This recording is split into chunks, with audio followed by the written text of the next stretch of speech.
দেখো বন্ধুরা দিয়ে করছি এই যে শাক চচ্চড়ি। শাক চচ্চড়ির মধ্যে দিয়েছি কুমড়ো, তারপরে বেগুন, কাঁঠালুচি আর আলু।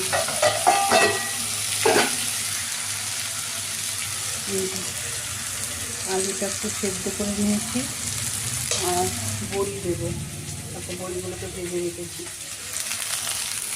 কড়াই তেল দিয়ে 5 ফোড়ন দিলাম,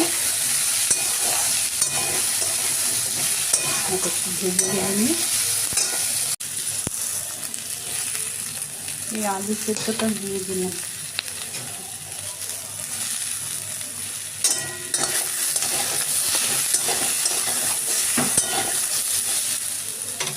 এবারে শাকটা ধুয়ে রাখা শাকটা দিয়ে দেব।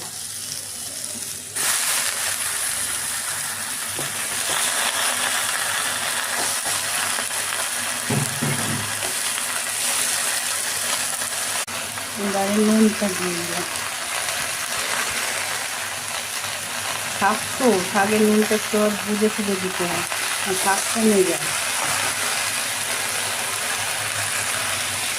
এবার দেবো মিষ্টি, এই বাতাসা দিয়ে দিই।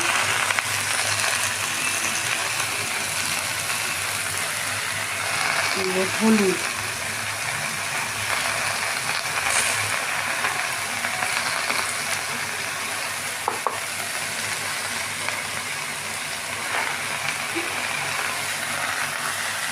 এবার নেড়ে চেড়ে খুব চাপা দিয়ে দেবো। আর একটা বাটনা করছি, দেখো বাটনাটার মধ্যে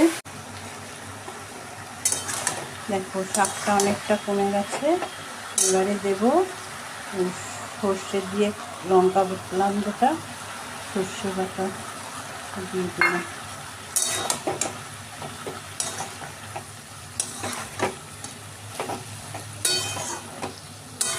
একটু হবে, দেখো আমার শাক চচ্চড়ি হয়ে গেল। আর বড়িগুলো ছিল, বড়িগুলো দিয়ে দিলাম।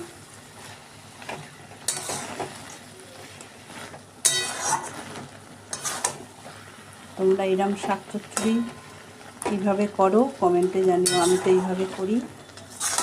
কাঁঠাল বিচি দিলে না, এই সাদা শাকগুলো, যে কাটোয়ার ডাঁটার যে শাকগুলো, খেতে খুব ভালো হয়। একটু কুমড়ো দিয়ে একটু মিষ্টি মিষ্টি ঝাল ঝাল হবে, সর্ষে বাটা দিয়ে খুব ভালো হয়।